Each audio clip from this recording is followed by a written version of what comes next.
Mangalayatan university का अपना radio station radio Narad 90.4 FM, जन जन की मंगलवाणी।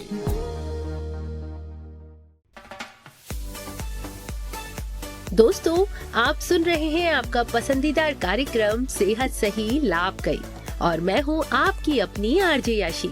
इस श्रृंखला को आगे बढ़ाते हुए आज हम एक बेहद जरूरी मुद्दे पर बात उठाने वाले हैं, किशोरों का यौन और प्रजनन स्वास्थ्य। जी हाँ दोस्तों, 10 से 19 साल की उम्र में न सिर्फ शरीर बदलता है बल्कि मन में भी कई सवाल उठने लगते हैं। ऐसे में सही जानकारी मिलना बहुत जरूरी है। तो चलिए आज जानते हैं कि इस उम्र में किन किन बातों का खास ध्यान रखना चाहिए, क्या सुविधाएं मिलती हैं और किस तरह माता पिता, स्कूल, समाज और सरकार मिलकर बच्चों की मदद कर सकते हैं। इन सभी मुद्दों पर आज हमारे साथ बात करने के लिए मौजूद हैं हमारे अपने सेहतिया भैया। देखिए आरजे यासी, जैसे किसी बगीचा में सही समय पर पानी और खाद न मिले तो पौधा सूख जाता है, वैसे ही किशोर उम्र में अगर सही जानकारी और सही सलाह ना मिले तो बच्चा उलझ सकता है। इसीलिए इस उम्र में सही बातें जानना और समझना बहुत जरूरी है। बिल्कुल सेहतिया भैया, आप तो एकदम ठीक कह रहे हैं। वैसे किशोरावस्था के दौरान शरीर और मन में क्या बदलाव आते हैं? जब बच्चा 10 से 11 साल का होता है तब से उसके शरीर में धीरे धीरे बदलाव शुरू हो जाते हैं। जैसे लड़कों की आवाज भारी होने लगती है, उनके कद एकदम तेजी से बढ़ता है, लड़कियों में मासिक धर्म यानी पीरियड शुरू हो जाती है। शरीर बदलेगा तो इसका असर मन पर पड़ेगा ही। कभी गुस्सा आएगा, कभी बिना बात के मन उदास हो जाएगा या अकेलापन लगेगा। ये सब एकदम नॉर्मल है, डरने की कोई बात नहीं है। अच्छा भैया, जब हम यौन और प्रजनन स्वास्थ्य की बात करते हैं तो उसमें और क्या क्या बातें बताई जाती हैं? देखिए, कई बातें हैं जिनके बारे में खुलकर बात करना जरूरी है। सबसे पहले तो यह समझ लीजिए कि माहवारी यानी पीरियड्स कोई बीमारी नहीं है, बल्कि एक बिल्कुल स्वाभाविक प्रक्रिया है जो हर लड़की और औरत के शरीर में होती है। इसके बारे में सही जानकारी होना बहुत जरूरी है ताकि किसी को शर्म या डर न लगे। अब बात आती है गर्भ ठहरने की यानी बच्चे होने की बात। आजकल ये जरूरी है कि लड़का और लड़की दोनों ये समझे कि बिना सोचे समझे जल्दी माता पिता बन जाना मुश्किलें बढ़ा सकता है। इसलिए बचाव के तरीके जैसे गर्भ निरोधक उपाय की जानकारी सबको होनी चाहिए। और सबसे अहम बात, किसी भी संबंध का फैसला सोच समझकर होना चाहिए। चाहे लड़का हो या लड़की, दोनों को ना कहने का हक है और अपने शरीर के बारे में फैसला लेने का अधिकार भी है। ये समझना ही असली समझदारी है। बिल्कुल सेहतिया भैया। वहीं ये भी बताएं कि अगर किसी किशोर को डर लगे, शर्म आए या मन में कोई सवाल हो तो उसे क्या करना चाहिए? सवाल उठाना तो अच्छी बात है, ऐसे में संकोच नहीं करना चाहिए। अपने घर में माता पिता से, स्कूल में टीचर से या किसी ऐसे बड़े से बात करनी चाहिए जिस पर भरोसा हो। अगर डॉक्टर या काउंसलर से बात करने का मौका मिले तो बिना हिचक अपने सारे संदेह पूछ लेना चाहिए। सेहतिया भैया, जब हम किशोरों की यौन और प्रजनन सेहत की बात करते हैं तो कई बार समाज की पुरानी सोच और परंपराएं ही रुकावट बन जाती हैं। जैसे कि लड़कियों पर जल्दी शादी करने का दबाव और लड़कों पर हमेशा रो मत, मर्द बन, इस सब का बोझ। ऐसे माहौल में सही जानकारी और सही सुविधा कितनी जरूरी है? बिल्कुल आरजे यासी, चाहे गांव हो या शहर, ऐसी सोच हर जगह मिलती है। लड़की बड़ी हो गई है तो लोग कहते हैं कि बोझ बन गई। लड़कों से कहा जाता है कि अब घर चलाना तुम्हारी जिम्मेदारी है। जब ऐसे ताने मिलेंगे तो बच्चे कैसे खुलकर बात करेंगे? इसलिए जरूरी है कि किशोरों को सही जानकारी दी जाए, अच्छे से समझाया जाए और उनकी बात सुनी जाए। किशोरों को डांटना नहीं है, उन्हें प्यार से समझाना है, उनकी बात सुननी है और उनका साथ देना है। बिल्कुल सेहतिया भैया। और हम देख रहे हैं कि कई जगह बहुत छोटी उम्र में लड़कियों की शादी करा दी जाती है। ऐसा करने से उनकी सेहत पर क्या असर पड़ता है? और अगर किशोरी गर्भवती हो जाए तो ये खतरनाक हो सकता है ना? बिल्कुल, ये चिंता की बात है। शादी से लड़की के ऊपर बहुत बोझ आ जाता है, शरीर पर भी और मन पर भी। अगर कम उम्र में वो गर्भवती हो जाए तो माँ बच्चे की जान जाने का भी खतरा हो सकता है। फिर लड़की की पढ़ाई, करियर, सपने सब पीछे छूट जाते हैं। जिंदगी बस घर गृहस्थी तक ही सिमट जाती है। और अगर कोई लड़की गलती से गर्भवती हो भी जाए तो कई बार वो डर की वजह से चोरी छुपे गर्भपात करा लेती है। सेहतिया भैया, ये कितना खतरनाक हो सकता है? जब किसी किशोरी को डर लगता है, शर्म आती है या सही जानकारी नहीं होती, तो वो चुपचाप गलत जगह जाकर डॉक्टर की सलाह के बिना गर्भपात करवा लेती है। ऐसे में उसे नुकसान हो सकता है, जैसे इन्फेक्शन हो जाना, बहुत खून बहना, यहाँ तक कि जान भी जा सकती है। इसलिए सही जानकारी जरूरी है। अगर लड़की को सही सलाह और सुरक्षित इलाज मिले तो ऐसे हालातों से बचा जा सकता है। बिल्कुल ठीक कहा भैया। अब एक दूसरी समस्या पर आते हैं। आजकल किशोरों में यौन संक्रमण और HIV जैसी बीमारियों का खतरा क्यों बढ़ता जा रहा है? आप इस बारे में हमारे श्रोताओं को कैसे अवगत कराएंगे? किशोरावस्था में शरीर और मन में कई बदलाव आते हैं। वे बहुत सी नई बातें को समझने की कोशिश करते हैं। अगर उन्हें जरूरी जानकारी नहीं मिलती, जैसे कि सुरक्षित यौन संबंध क्या है या कंडोम का सही इस्तेमाल कैसे किया जाता है, तो वे कभी कभी ऐसे काम कर सकते हैं जो सेहत के लिए ठीक नहीं होती। HIV और बाकी यौन संक्रमण असुरक्षित यौन संबंधों से फैलता है। अगर किशोरों को ये नहीं पता कि इन बीमारियों से कैसे बचा जाए, तो वे अपनी सेहत को खतरे में डाल सकते हैं। इसलिए जरूरी है कि उन्हें खुलकर सही और साफ जानकारी दी जाए। हाँ भैया, हमने किशोरों की शारीरिक सेहत और यौन स्वास्थ्य की बातें की, लेकिन एक बात जो अक्सर पीछे छूट जाती है वो है मानसिक स्वास्थ्य। आजकल किशोरों में डिप्रेशन, चिंता और तनाव की दिक्कतें क्यों बढ़ती जा रही हैं? देखिए, किशोर नए माहौल में जाते हैं, दोस्त बनाते हैं, पढ़ाई का दबाव होता है, शरीर में बदलाव आता है और ऊपर से समाज की उम्मीद कि तू लड़का है, रो नहीं सकता, या तू लड़की है, समझदारी से चल, ये बातें दिमाग पर बोझ डालती है। कोई लड़का या लड़की किसी बात को लेकर परेशान है लेकिन उसे बोलने की इजाजत नहीं है, तो क्या होगा? सब कुछ अपने अंदर छुपाएगा। धीरे धीरे ये चीजें तनाव, चिड़चिड़ापन और डिप्रेशन की वजह बन सकती है। कई बार किशोर रिश्तों को लेकर डरे रहते हैं और कोई उनकी बात नहीं सुनता। उल्टा लोग कहते हैं कि चुप रह, ऐसी बातें मत कर। इसलिए किशोर को सुनने और समझने की जरूरत है। अगर वे मदद लेते हैं तो एक कमजोरी नहीं, समझदारी है। स्कूलों में काउंसलर हो, घर में प्यार से बात हो और हेल्थ सेंटर में उचित सलाह मिले तो बहुत कुछ सुधर सकता है। बिल्कुल सेहत है भैया। वहीं किशोरों के सामने बहुत सारे सवाल होते हैं, जैसे कि शरीर में हो रहे बदलाव, रिश्तों की समझ और सही गलत का फर्क भी। क्या ऐसा कोई तरीका है जिससे वे अपने फैसले समझदारी से ले सकें? सबसे बढ़िया तरीका है कि बच्चों को समग्र यौन शिक्षा दी जाए। अब नाम सुनकर कुछ लोग सोचते हैं कि इसमें सिर्फ सेक्स की बातें होंगी, लेकिन ऐसा नहीं है। इसमें बच्चों को ये समझाया जाता है कि उनका शरीर कैसे बदलता है, उनके अधिकार क्या होते हैं, रिश्तों में कैसे समझदारी और जिम्मेदारी से फैसले लेने चाहिए। जैसे अगर किसी लड़की को स्कूल में बताया जाए कि पीरियड्स बिल्कुल सामान्य चीज़ है और इसे लेकर शर्माने की जरूरत नहीं है, या किसी लड़के को सिखाया जाए कि अगर कोई ना कहे तो उसे मानना चाहिए, तो दोनों आगे चलकर ज्यादा समझदारी और इज्जत से रिश्ते निभाएंगे। बिल्कुल सेहत है भैया।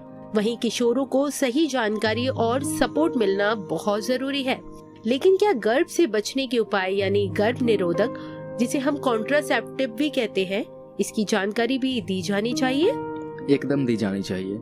जब कोई किशोर या किशोरी यौन संबंध के बारे में सोचने लगते हैं तो उन्हें सही और सुरक्षित जानकारी देना बहुत जरूरी है। गर्भ निरोधक साधन इस जानकारी का अहम हिस्सा है। अगर किसी को कुछ पता ही नहीं हो और वो किसी रिश्ते में शारीरिक रूप से जुड़ जाए, फिर अगर अनचाही प्रेगनेंसी हो गई तो उसकी पढ़ाई, करियर, पूरा भविष्य बिगड़ सकता है। उस लड़की की सेहत भी खतरे में पड़ सकती है। अब अगर पहले से उसे पता हो कि कंडोम क्या होता है, गर्भ निरोधक गोली कैसे काम करती है, या फिर इमरजेंसी पिल कब लेनी चाहिए, इन बातों की जानकारी से फैसला समझदारी भरा होगा। लेकिन सेहती भैया, कुछ लोग कहते हैं कि अगर किशोरों को ये सब सिखाया, बताया, तो वो कहीं गलत रास्ते पर न निकल पड़े। यह तो सबसे बड़ा भ्रम है। जानकारी देना कोई गलत रास्ता दिखाना नहीं है, बल्कि समझदार और जिम्मेदार बनाना है। अगर किशोरों को कुछ बताया ही नहीं गया तो वे कहीं और से इंटरनेट या दोस्तों से अधूरी या गलत जानकारी लेकर उलझ सकते हैं। लेकिन अगर स्कूल, घर या हेल्थ सेंटर में खुले मन से बात हो तो वे खुद को और दूसरों को भी सुरक्षित रख पाएंगे। बिल्कुल सही कहा सेहती भैया। वैसे आपने बताया कि किशोरों को सही जानकारी और सही माहौल देना बहुत जरूरी है, लेकिन क्या सरकार की तरफ से भी कोई ऐसी पहल शुरू हुई है? बिल्कुल आरजेयासी, सरकार ने इस पर काफी काम किया है। देखिए, एक योजना है राष्ट्रीय किशोर स्वास्थ्य कार्यक्रम यानी RKSK। इसके तहत किशोरों को सेहत, पोषण, मानसिक तनाव, यौन स्वास्थ्य और नशे से बचाव जैसी चीजों पर जानकारी दी जाती है। आखिर इस योजना में क्या क्या सुविधाएं मिलती हैं भैया? यदि कोई किशोर या किशोरी हेल्प लेना भी चाहे तो उसके पास क्या क्या विकल्प हो सकते हैं? RKSK बहुत ही काम की चीज है। सरकार ने इसे खास तौर पर 10 से 19 साल के किशोरों के लिए शुरू किया है। इस योजना के कई हिस्से हैं। पहला है किशोर अनुकूल स्वास्थ्य क्लिनिक। ये सरकारी अस्पताल में बनाए गए हैं, जहां किशोर अपनी समस्या खुलकर डॉक्टर या काउंसलर से कह सकते हैं। क्लिनिक में उन्हें उचित सलाह मिलती है। दूसरा है अनुपूरन कार्यक्रम। इसके तहत लड़के और लड़कियों को हफ्ते में एक बार आयरन की गोली दी जाती है ताकि उनमें खून की कमी ना हो। तीसरा है सहकर्मी शिक्षक योजना। इसमें गांव के ही कुछ लड़के लड़कियों को ट्रेनिंग दी जाती है ताकि वो अपने जैसे बाकी बच्चों से सेहत की बातें कर सके। अच्छा भैया, ऐसा है क्या? हाँ, अब जैसे मेरे ही गांव की एक लड़की है सीमा, वो कक्षा 10 में पढ़ती है। RKSK से जुड़ने के बाद सीमा अपने सहेलियों को मासिक धर्म, साफ सफाई और सुरक्षित यौन व्यवहार पर खुलकर बात करना सिखाती है, जानकारी देती है। सहेलियां भी अपनी बात बिना झिझके सीमा से साझा करने लगती है। चौथा है मासिक धर्म स्वच्छता योजना। इसमें सरकार सैनिटरी पैड्स खरीदने के लिए पैसे देती है ताकि गांव की लड़कियां साफ सफाई से पीरियड संभाल सके। पहले कई लड़कियां कपड़े का इस्तेमाल करती थी जिससे इन्फेक्शन हो जाता था। अब ये स्थिति धीरे धीरे बदल रही है। RKSK सिर्फ आम किशोरों के लिए ही नहीं है, बल्कि LGBTQ जैसे लेस्बियन, गे, ट्रांसजेंडर के लिए भी है। डॉक्टर, ANM, काउंसलर सबको ऐसी ट्रेनिंग दी जाती है कि वे सभी की मदद बिना भेदभाव के कर सके। लेकिन सेहतिया भैया, अगर RKSK जैसे प्रोग्राम हर गांव, हर स्कूल तक पहुंच जाए तो किशोर सिर्फ तंदुरुस्त नहीं होंगे बल्कि कॉन्फिडेंस से भी भरे होंगे। हाँ देखिए, एक और बढ़िया योजना है ARSH। इसका मतलब है adolescent reproductive and sexual health, यानी किशोरों को उनकी उम्र के हिसाब से शरीर और सेहत से जुड़ी जरूरी बातें समझाना। जैसे कि शरीर में बदलाव क्यों होते हैं, पीरियड्स और यौन व प्रजनन से जुड़ी बातें क्या है। इन बातों को धीरे धीरे प्यार से खुलकर समझाया जाता है। ये तो बहुत ही बढ़िया है भैया। फिर हाँ, अब सरिता की आप बीती आपको सुनाता हूँ। 14 साल की सरिता पढ़ाई में बहुत तेज है। पहले जब कोई पीरियड्स या शरीर के बदलाव की बात करता था तो सरिता और उसकी सहेलियां नजर चुरा लेती थी, शर्मा जाती थी। फिर एक दिन गांव में RKSK योजना के तहत किशोर स्वास्थ्य दिवस मनाया गया। उस दिन ANM दीदी भी आई। उन्होंने लड़कियों से प्यार से बात की, बोले कि पीरियड्स आना कोई शर्म की बात नहीं है, ये तो शरीर का एक सामान्य हिस्सा है। फिर उन्होंने बताया कि कैसे साफ सफाई रखनी है, कौन सी आदतें अपनानी चाहिए। उस दिन की बातें सरिता के दिल और दिमाग में घर कर गई। अब सरिता खुलकर बोलती है, अपनी सहेलियों को भी समझाती है। बिल्कुल सेहतिया भैया, जब कोई इतनी गंभीर बात हो, खासकर की सेहत को लेकर, तो बात खुलकर ही करनी चाहिए। इसमें डर और शर्म करके अपना ही नहीं दूसरे का भी नुकसान होता है। हाँ बिल्कुल, वैसे ही होता है। सरिता की सहेली गीता कई दिनों से थकी थकी सी रहती थी। कुछ खाने का मन नहीं करता, चक्कर आते रहते। फिर वह आंगनबाड़ी केंद्र गई तो वहां मौजूद ANM रेखा दीदी ने गीता से बात की, उसकी जांच करवाई। पता चला कि उसे खून की कमी है, यानी एनीमिया है। अगर समय रहते यह पता न चलता तो परेशानी बढ़ सकती थी, लेकिन समय पर इलाज मिला और गीता स्वस्थ हो गई। मतलब ये योजनाएं सच में जमीन पर असर कर रही हैं। हाँ, और सुनिए, पास के गांव की रीना की कहानी। रीना बहुत होनहार लड़की थी। 8वीं में पूरे स्कूल में सबसे ज्यादा अंक लाए थे, लेकिन जब वो 16 साल की हो गई तो घर वाले ने शादी की बात करनी शुरू कर दी। घर वालों ने कहा, अब ज्यादा पढ़ाई करके क्या फायदा, लड़की तो घर ही संभालेगी। रीना ने हिम्मत जुटाई और अपनी आंगनबाड़ी दीदी और स्कूल की शिक्षिका से बात की। उन्होंने उसके माता पिता को समझाया कि 18 से पहले शादी करना न सिर्फ कानूनन गलत है, बल्कि लड़की की सेहत और भविष्य के लिए भी नुकसानदेह है। उन्होंने यह भी बताया कि अब सरकार लड़कियों की पढ़ाई के लिए छात्रवृत्ति और स्किल ट्रेनिंग देती है। धीरे धीरे परिवार मान गया। अब रीना इंटर की पढ़ाई कर रही है और आंगनबाड़ी में छोटे बच्चों को पढ़ाने में मदद करती है। अरे वाह भैया, जब सही जानकारी सही समय पर सही तरीके से मिले तो किशोर अपने फैसले खुद लेने लगते हैं। क्यों, सही कहा ना? बिल्कुल सही। किशोर छोटे बच्चे नहीं होते और ना ही वे पूरी तरह बड़े हो जाते हैं। वे बीच का सफर तय कर रहे हैं।